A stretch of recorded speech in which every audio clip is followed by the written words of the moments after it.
Hi friends, ഞാനിപ്പോൾ ഇത് വള്ളിക്കുന്നിലാണ്. ഇവിടെ വരാനുണ്ടായൊരു കാരണം നമുക്കൊക്കെ പരിചയമുള്ള ഒരു വ്യത്യസ്തമായ ഒരു വ്യക്തിയെ പരിചയപ്പെടുത്താൻ വേണ്ടിയിട്ടാണ്. മെഡിക്കൽ കോളേജിൽ നിന്ന് റിട്ടയർമെൻറ്റ് ചെയ്തിട്ടുള്ള ഡോക്ടർ ശശിധരൻ. ഈ വ്യക്തിയെ നമ്മൾ ഓരോരുത്തരും നേരിട്ടൊന്ന് പരിചയപ്പെടണം. അത്രയ്ക്ക് പോസിറ്റീവ് എനർജിയാണ്. ഈവൻ ഈ ഒരു പ്രായത്തിലും വളരെ ചുറുചുറുക്കോടെ പല കാറ്റഗറി, ഈവൻ ഒരു എക്സാമ്പിൾ പറയാം, music, health, service, social activities, ഇങ്ങനെയുള്ള ഒത്തിരി മേഖലയിൽ കയ്യൊപ്പ് പതിച്ചുകൊണ്ട് വളരെ സക്സസ്ഫുള്ളായിട്ട് ഒരുപാട് ആളുകളെ ഹെൽപ്പ് ചെയ്തുകൊണ്ട് മോട്ടിവേഷൻ കൊടുത്തുകൊണ്ട് മുന്നേറുന്ന ഒരു വ്യത്യസ്തമായ ഒരു വ്യക്തിയാണ് നമ്മുടെ ഡോക്ടർ. ആ വ്യക്തിയെ ഒന്ന് പരിചയപ്പെടാം. ഓക്കെ സാർ, ഈ ബ്ലഡ് ഡൊണേഷനിൽ ഏറ്റവും കൂടുതൽ ബ്ലഡ് ഡൊണേറ്റ് ചെയ്ത ഒരു വ്യക്തി കൂടിയാണ് ഞാൻ അറിഞ്ഞിട്ടുണ്ട്. അത് എങ്ങനെ, അതിനെ പറ്റി ഒന്ന് പറയാൻ പറ്റുമോ? 60 തവണ ഞാൻ ബ്ലഡ് ഡൊണേറ്റ്. 60 തവണ?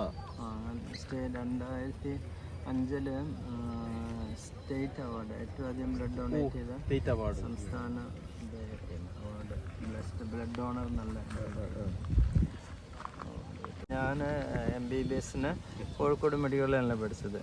സെക്കൻഡ് ഇയർ പഠിക്കുമ്പോൾ നമ്മുടെ നാട്ടിലുള്ള ഒരു താത്തയ്ക്ക് ഹാർട്ട് ഓപ്പറേഷന് വേണ്ടിയിട്ട് ഞാൻ ആദ്യമായിട്ട് ബ്ലഡ് ഡൊണേറ്റ് ചെയ്തത്.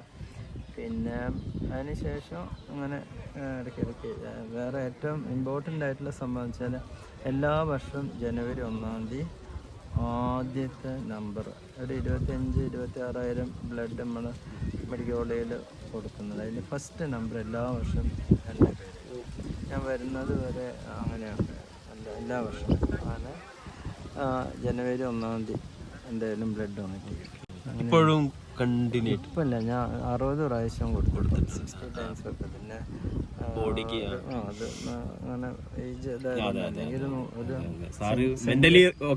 സെഞ്ചുറിക്ക് അടിക്കണം എന്ന് വിചാരിച്ചു, 100 പ്രാവശ്യം വിചാരിച്ചു. പക്ഷേ സാർ, ഒരു ക്വസ്റ്റ്യൻ ചോദിക്കുകയാണ്. ഞാനൊരു ഇത് പുറമെന്ന് എനിക്ക് ഒരു കേട്ടതാണ്, ഒന്നും വിചാരിക്കരുത്. സാറിൻ്റെ കാലശേഷം സാറിൻ്റെ ബോഡി ഇങ്ങനെ കുട്ടികൾക്ക് പഠനത്തിനൊക്കെ കൊടുക്കുന്നുണ്ടെന്ന് കേട്ട്, ശരിയാണോ? ശരിയാണ്. ഞാൻ കോഴിക്കോട് മെഡിക്കൽ കോളേജിൽ ഉള്ള സമയത്ത്, പ്രിൻസിപ്പളായ സമയത്താണ് ഞാൻ എൻ്റെ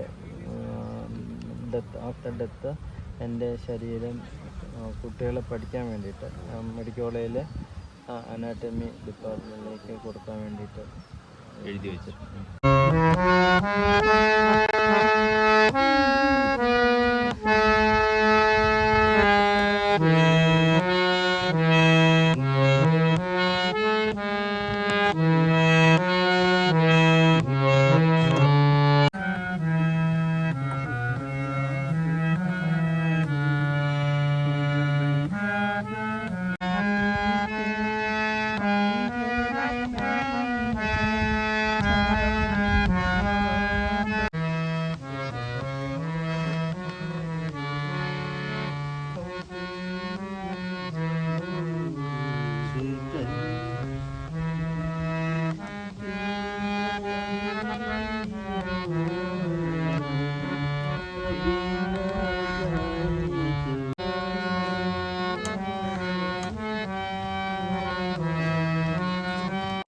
ഞാൻ സാറെ പറ്റി ഒരുപാട് കേട്ടിട്ടുണ്ട്.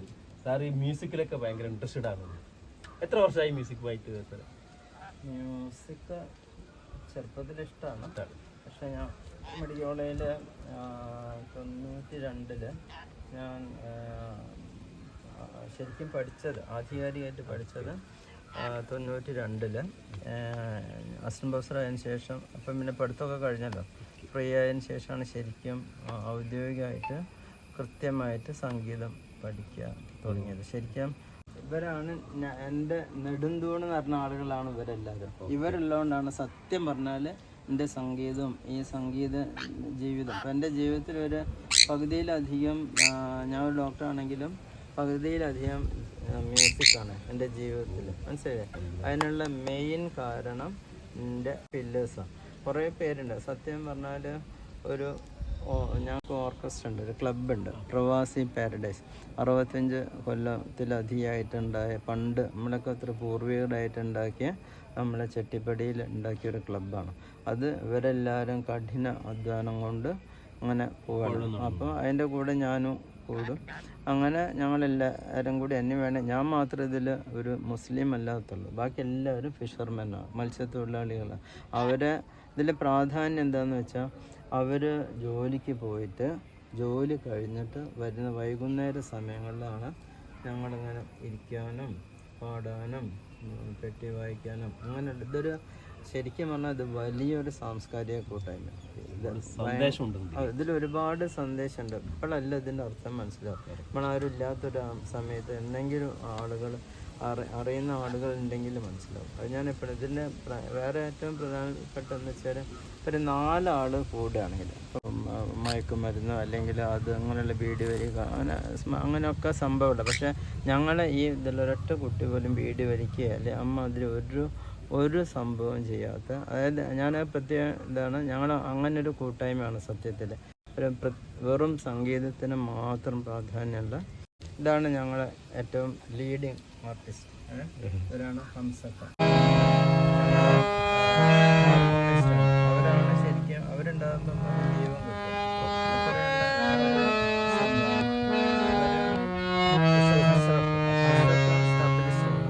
പിന്നെ ഞങ്ങളെ ട്രഷററാണ് ഷംസുക്ക. പിന്നെ ഇതാണ് എൻ്റെ താടിക്കാരനാണ് തബലിസ്റ്റ്. താടില്ലാത്ത ഒരു കച്ചവടം നമുക്കില്ല. അതാണ്. അപ്പോൾ ഇവരെല്ലാവരും കൂടി കുറേ പേരുണ്ട് കേട്ടോ. പക്ഷെ അതിൽ ഇന്നിപ്പോൾ ഞങ്ങൾ ഇത്ര പേര് ഞങ്ങൾ കണ്ടിട്ട് ഞങ്ങൾ നല്ലൊരു ഓർക്കസ്ട്ര ഇതൊക്കെ നടത്താറുണ്ട്. വലിയ ഓർക്കസ്ട്രയും കൂട്ടായ്മകളും നടത്താറുണ്ട്. പ്രോഗ്രാംസ് ഒക്കെ പല ഇവന്റിലും നടത്താറുണ്ട്.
ഏതൊക്കെ ടൈപ്പ് പാട്ടുകളാണ് നിങ്ങൾ ഇവിടെ പാടാറ്?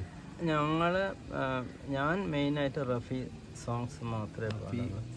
റഫി എന്ന് പറഞ്ഞാൽ മനസ്സിലായില്ലേ? ഇപ്പം എൻ്റെ ക്ലിനിക്കിൽ റഫിയുടെ ഫോട്ടോ ഉണ്ട്, വലിയ ഫോട്ടോ ഉണ്ട്. പിന്നെ ക്ലബിലൊക്കെ ഉണ്ടാണ്. അപ്പോൾ ഒരു പ്രായമുള്ളവരൊക്കെ ചോദിക്കാം, ഇതെന്താ മോനെ, ഇത് അച്ഛൻ്റെ ഫോട്ടോ ആണെന്ന് ചോദിക്കും. അപ്പം ഞാൻ പറഞ്ഞ പഠിച്ചവൻ്റെ ഫോട്ടോ ആണ്. മനസ്സിലായില്ലേ? അങ്ങനെ ശരിക്കും ജയചന്ദ്രൻ പറഞ്ഞൊരു വേർഡുണ്ട്. എന്തേ? ഇതേവരെ ഇന്റർവ്യൂ വായിച്ചതാ, എൻ്റെ ദൈവമാണ് മുഹമ്മദ് റാഫി. ആണോ? ശരി. അപ്പം ഞാനിത് എൻ്റെ ക്ലിനിക്കിലുള്ള ഫോട്ടോ, വലിയ ഫോട്ടോ റഫി സാഹിബിൻ്റെ ഫോട്ടോ. അപ്പം റഫിയാണ്, റഫിയുടെ പാട്ടാണ്. അപ്പോൾ ഈ ഇത് സംസാരിച്ചപ്പോഴാണ് ഞങ്ങൾ മുഹമ്മദ് റഫി ഫൗണ്ടേഷൻ ഉണ്ട് നമ്മളെ കോഴിക്കോടിൽ. അതിൽ ഞാനൊരു എക്സിക്യൂട്ടീവ് മെമ്പറാണ്. അത്ര തിരക്കുള്ള ഒരു വ്യക്തി ഈ ഒരു മേഖല, മ്യൂസിക് മേഖലയ്ക്ക് കടന്നു വരാനുണ്ടായ ഒരു കാരണം? അത് പണ്ട് എനിക്ക് സംഗീതം ഭയങ്കര ഇഷ്ടമാണ്. പക്ഷേ മെഡിക്കൽ കോളേജിൽ ഒരു ഡോക്ടർ ഷക്കീൽ ഉണ്ടായിരുന്നു, ഡോക്ടർ ഷക്കീൽ, മുഹമ്മദ് ഷക്കീൽ. ആ പെട്ടി വായിച്ചിട്ട് ഹാർമോണിയം വായിച്ചിട്ട് പാടുക പറഞ്ഞാൽ അത് ഭയങ്കര രസമാണ്. അപ്പം ഞാൻ അന്നേ തീരുമാനിച്ചു ഇനി ചാത്താനും വേണ്ടിയില്ല, അത് പഠിക്കും, ഹാർമോണിയം പഠിക്കും.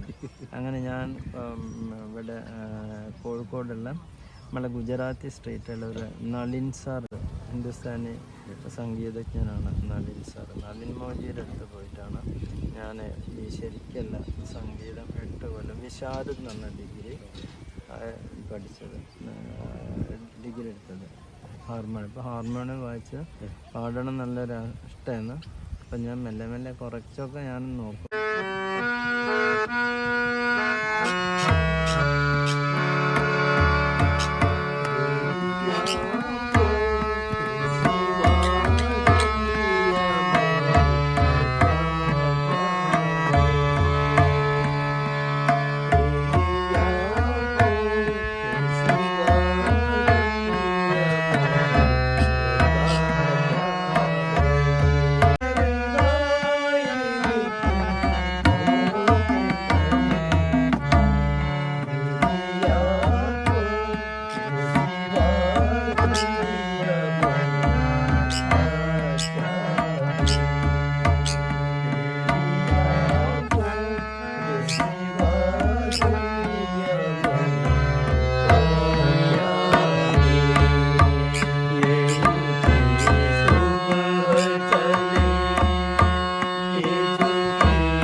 സാറിന് ഒത്തിരി മ്യൂസിക് പരമായിട്ട് പുരസ്കാരങ്ങൾ കിട്ടിയിട്ടുണ്ടായിരുന്നു.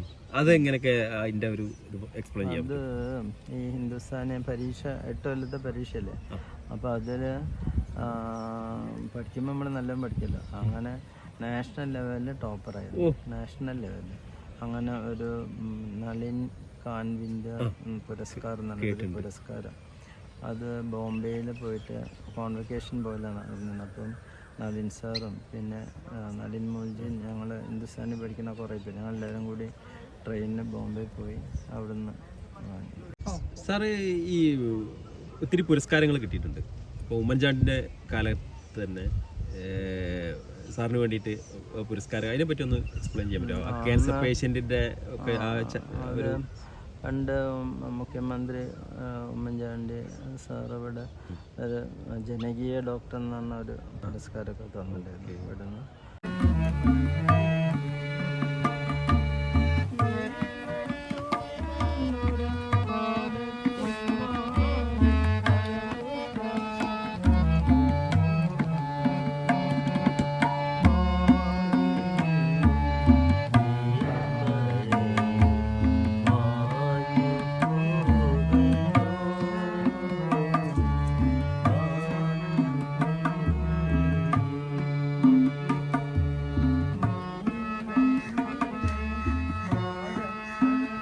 ഇത്ര തിരക്കുള്ളൊരു വ്യക്തി നമുക്ക് വേണ്ടി ഇത്രയും ടൈം സ്പെൻഡ് ചെയ്തിട്ട് നമ്മളെ പോലും എനർജറ്റിക് ആക്കി മാറ്റിയ ഡോക്ടർക്ക് ഇനിയും ഒരുപാട് ഉയരങ്ങളിലേക്ക് എത്തട്ടെ എന്ന് പ്രാർത്ഥിക്കുന്നു. ഒരുപാട് ആളുകൾക്ക് ഈ സാറെ കൊണ്ട് ഒരു വെളിച്ചം സാർ മുഖേന ലഭിക്കട്ടെ എന്ന് പ്രാർത്ഥിക്കുന്നു. Okay, all the best. Thank you.